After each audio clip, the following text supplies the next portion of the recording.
বিসমিল্লাহির রহমানির রহিম। বাংলাদেশে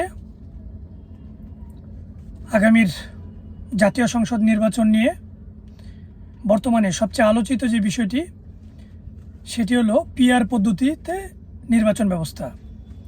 পিআর পদ্ধতিটা আসলে কি? পিআর মানে হলো প্রপোর্শনাল রিপ্রেজেন্টেটিভ, মানে সংখ্যা অনুপাতিক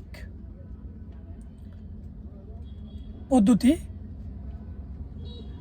যেখানে আপনার সারা বাংলাদেশে রাজনৈতিক দলগুলোর শুধুমাত্র মার্কা নিয়ে নির্বাচন হবে। সেই নির্বাচনে সারা দেশে প্রাপ্ত ভোটের বিপরীতে সংসদীয় আসন নির্বাচন করা হবে। এই পদ্ধতিটি আসলে এখন কারা চায়? এই পদ্ধতিটি তারাই চায় যারা আগামী ফেব্রুয়ারিতে যে নির্বাচনের সিদ্ধান্ত হয়েছে, ভোটের সিদ্ধান্ত হয়েছে, সেই সিদ্ধান্তকে ষড়যন্ত্রমূলক কার্যক্রমের মাধ্যমে সেটাকে যেন পিছিয়ে দেওয়া যায়, অথবা বাংলাদেশে ভোটের যে নির্বাচন সেই নির্বাচনকে যেন বন্ধ করা যায়। সংখ্যানুপাতিক হারে যদি নির্বাচন করতে হয় বাংলাদেশে, এটা যদি অনেকেরই যুক্তি হয়, এটার মানে হলো আমি কিশোরগঞ্জ 2 আসনের ভোটার,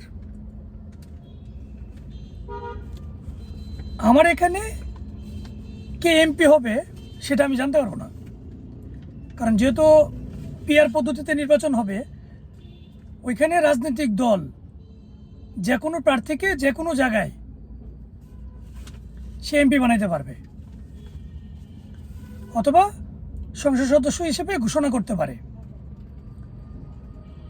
এইটা একটা ভয়াবহ ব্যাপার যে আপনার এলাকায় কে এমপি হবে আপনি সেটা জানতে পারবেন না, আর যেহেতু যে এমপি হবে সেও জানতে পারবে না সে কোনো এলাকায় এমপি হবে, তো তার ওই এলাকার সাথে তার কোনো দায়বদ্ধতা থাকবে না।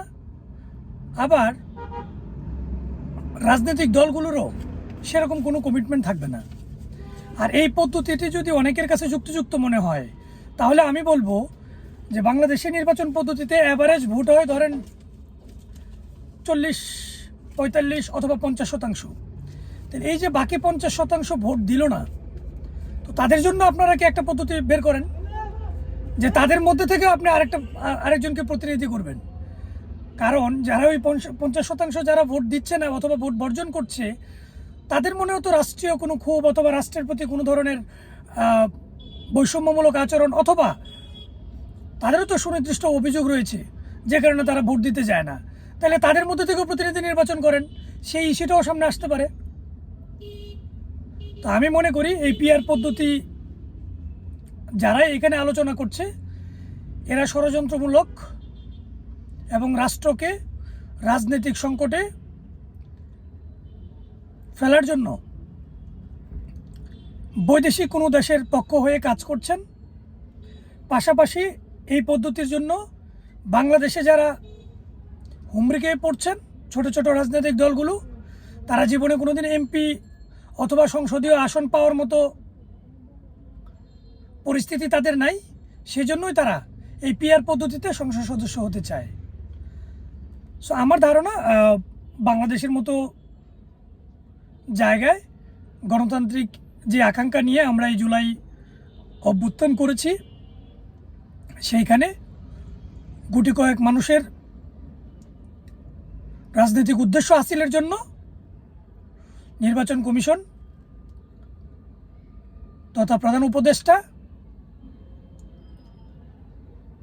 বৈশ্বিক এই পাতা ফাঁদে পা দিবে না, এবং আগামী ফেব্রুয়ারিতে সারা বাংলাদেশে যেই ভোটের একটা প্রত্যাশা তৈরি হয়েছে মানুষের মধ্যে, সেই প্রত্যাশা পূরণে সকলেই এক এবং ঐক্যবদ্ধ হয়ে কাজ করবে, এবং বাংলাদেশে গণতান্ত্রিক একটি সরকার প্রতিষ্ঠা হবে এবং গণতান্ত্রিক সরকার প্রতিষ্ঠার মাধ্যমে দেশে সুশাসন, ন্যায় বিচার, অর্থনৈতিক মুক্তি সহ সামাজিক নিরাপত্তা প্রতিষ্ঠা হবে। এটাই জনগণ প্রত্যাশা করে, আমরাও সেটা প্রত্যাশা করি। সেই লক্ষ্যে আমরা সবাই এক এবং ঐক্যবদ্ধ হয়ে কাজ করব ইনশাল্লাহ। ধন্যবাদ সবাইকে।